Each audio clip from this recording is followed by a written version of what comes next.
Combat blasters on full.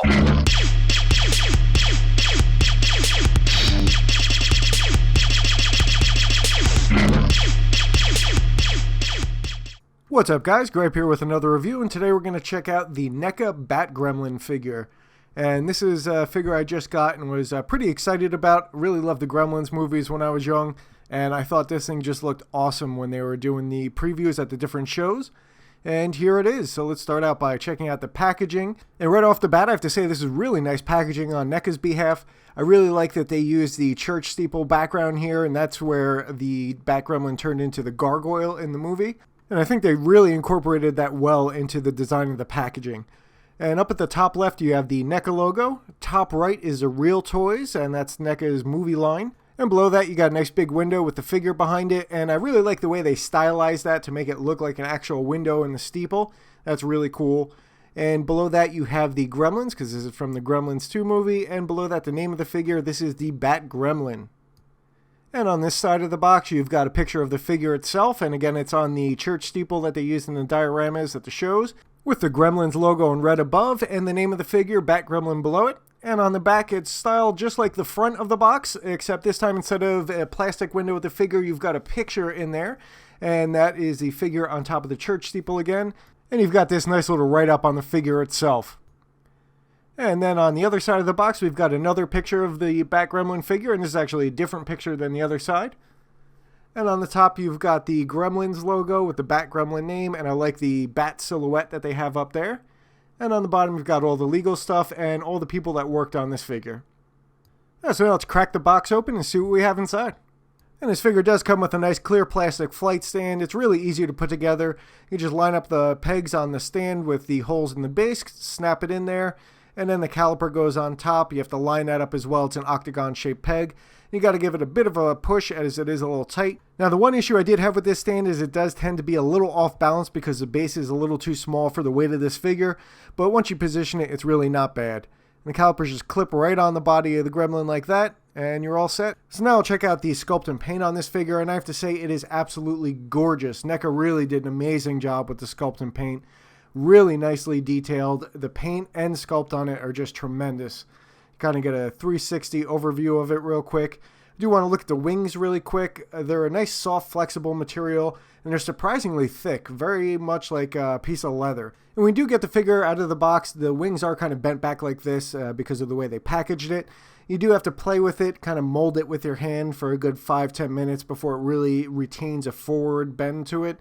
But once it does, it's really not much of an issue. Now I'll take a closer look at these details so you can really get a good feel for just how good the sculpt and paint on this figure is. And we'll start off with the head sculpt, which is absolutely amazing. I love all the details they put in here. The use of color on it is great. You can see the open mouth here. There's like 4 different shades of red on the tongue. The ears look really good. There's a lot of gradient on them. The texture on them is absolutely perfect. You can see it almost looks like there's some veins and wrinkles in the back. The top of the head also came out great. Almost every scale on this figure looks like it's individually crafted. Really, really impressed with this thing. The neck also looks really good. I love that little crease in the middle there. Great details under the chin, which is a place you're rarely going to see, but a lot of attention went to it. The back looks really nice with these ridges going down the back here. Love the colors as well. It looks a little bit greenish on my camera right now, but it's more of a yellowish color in person. You can see the wings also look great. Great leathery texture on them. The arms on there look amazing. Every scale really just pops out on this thing. And all the paint on this thing looks very organic. It doesn't look like it was just hand painted on there. It looks like this thing is an actual living, breathing gremlin. You can see the hands look really good on this. You notice slightly different positions in the fingers on both hands, which is nice. The chest looks great. Love that little rib cage and the ridge running down the center. The torso and the legs look really, really nice. You can see all the different little spots here on the inside. And you have these lines of spots going on the outside. And it's a much bumpier, rougher texture on the outside than the inside. The feet look really nice as well. You can see there's even some nice detail on the bottom here. And you can absolutely tell just the amount of detail and attention that went to every inch of this figure is very impressive. There's a lot of nice little subtleties in both the sculpt and the paint on this figure. And it really just helps to bring this figure to life. You can see a nice little touch of gray here in the ear. And just overall, amazing job on the sculpt and paint.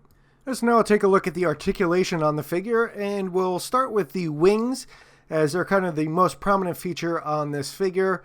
And like I was saying before, they do come out of the package with this backwards curl to them, so you do have to play with it for a good 5 or 10 minutes and really just mold it with your hand to get it to go forward. And there is a wire form that runs through the wings here. It's a really big one that goes from the base of the wing here down through the arm, down to where these 3 holes are here in the wrist.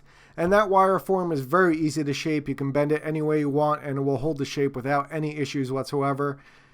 You can see it's really no issue playing with that one. And then after that, there's a smaller one. You can see it here. You can see it running through these holes, and it starts here and goes down through each of these holes and ends right about at this last hole here. And it seems to be a much smaller wire, so it doesn't really hold the shape that well. I think the rest of the plastic here in the wing kind of overpowers it, so it's really tough to get any fine-tuned shaping with that one. But overall, you can definitely get some pretty good shapes out of the wings. And again, it's just really the tips that you'll have an issue with. Those are a little bit more finicky. Now we'll take a look at the ears, and the ears are hinged. And you can see the hinge there and here on the back. And while that's really the only movement you can get out of the ears, you do have a pretty wide swing. They go all the way forward to cover his eyes and all the way back. So you do have some good movement with that. The jaw is hinged as well, and it opens about that far and closes pretty well, actually. So you can definitely get some pretty good mouth expression out of him. The head looks up about that high.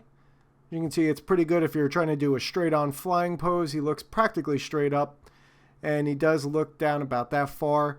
And the head is on a ball joint, so you can definitely get it all the way around if you want as far as rotation goes. I don't really know why you'd want to have him look backwards, but the option is there if you do choose. The neck is also on a separate ball joint, so you can get some rotation out of that as well. You can have them look side to side. You can also move the neck up and down a little bit. You don't get that much movement, but you really don't need too much, to be honest. You can also get some side to side movement. So between those 2 joints, you can definitely get a wide variety of head positions out of the figure. The shoulders are also on ball joints. You can see they don't go up that high. That's about as far up as you can get them. And you can rotate the arms up and back, and obviously once you get the head out of the way, you can have it rotate all the way back so he's pretty much touching his back, which is nice.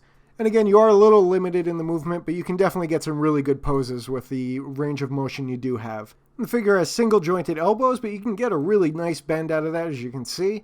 And you can extend the arm just about straight. It's a little bit of a bend to it, but not much. You can also rotate the forearm completely around if you want.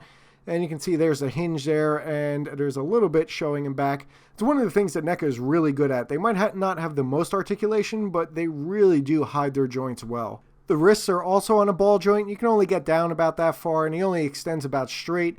You do have full rotation on those, but again, it's a very nicely hidden joint, although it is a little limited in articulation.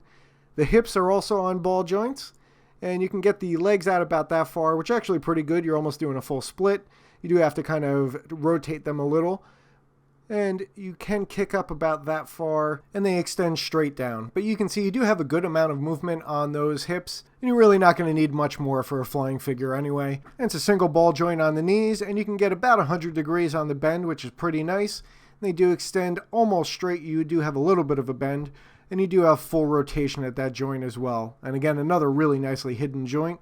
Ankles are on a ball joint as well, but you're really not getting much movement. You're getting a little up and down, that's about it. But you do have full rotation, but you're really not going to be standing this figure up anyway since it's so off balance. So now I'll check out the size of the figure, and it's a little tough to get an exact measurement, but I'll kind of give you an idea of about how much shelf space he'll take up. You can see the wingspan is right around 18 inches. And that's fairly straightened out wings. You can probably get them a little bit straighter if you wanted. And the height of the figure fully stretched is about 7 inches, although when he's on the flight stand, you're probably closer to 8.5, 9 inches. So overall, I have to say I'm really blown away by this figure. NECA is known for having good sculpt and paint, but man, they really outdid themselves with this one. I like the amount of articulation they included in the figure as well. I love that the ears are hinged and the mouth opens and closes.